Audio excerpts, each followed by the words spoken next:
Christmas എന്ന് പറയുന്നത് നമ്മുടെ ബുദ്ധിക്ക് ഒരിക്കലും കണക്ക് കൂട്ടാൻ പറ്റാത്ത ഒരു മഹാരഹസ്യത്തിൻ്റെ ഓർമ്മയാണ്.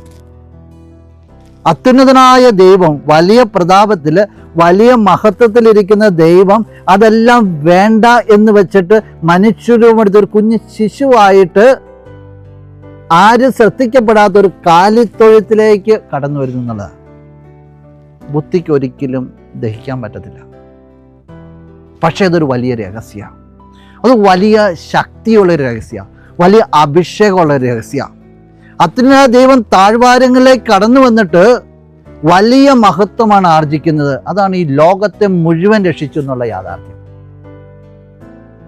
നമ്മുടെ ബുദ്ധിയുടെ തലങ്ങൾക്ക് അപ്പുറത്ത് ഹൃദയത്തിൻ്റെ തലം ഉയർത്തുന്നവർക്ക് ഇങ്ങനെ ഒരു ക്രിസ്മസ് അനുഭവിക്കാനായിട്ട് സാധിക്കത്തുള്ളൂ.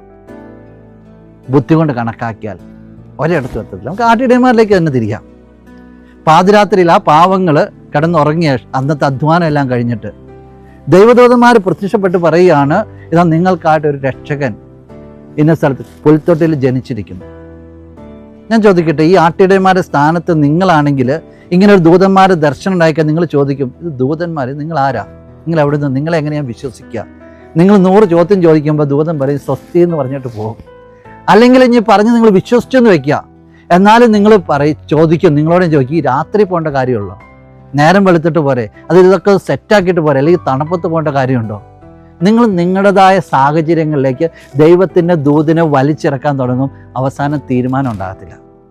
പക്ഷേ ഈ ദൂതന്മാരുടെ അടുത്ത് കർത്താവിൻ്റെ ദൈവത്തിൻ്റെ ദൂതൻ വന്ന് പറഞ്ഞപ്പോഴേക്കും അപ്പം തന്നെ ആടുകളെക്കുറിച്ചും ചിന്തിച്ചില്ല, രാത്രിയെക്കുറിച്ചും ചിന്തിച്ചില്ല, തണുപ്പിനെക്കുറിച്ചും ചിന്തിച്ചില്ല, അപ്പം തന്നെ ഒരു പുറപ്പെട്ടു. അത് ബുദ്ധിയിൽ ആശ്രയിക്കാത്തവരുടെ ഒരു പ്രത്യേകതയാണ്. അവരാ ആദ്യമായിട്ട് ഈ ശിശുവിനെ ദർശിച്ചത്. പ്രിയമുള്ളവരെ, ക്രിസ്മസിന് വേണ്ടി ഒരുങ്ങുമ്പോൾ ഈ ബുദ്ധിക്കപ്പുറത്ത് ഹൃദയം ഉണർത്തുവാൻ നിങ്ങൾക്ക് സാധിക്കട്ടെ എന്ന് പ്രത്യേകമായിട്ട് പ്രാർത്ഥിക്കുകയും ആശംസിക്കുകയും ചെയ്യാണ്.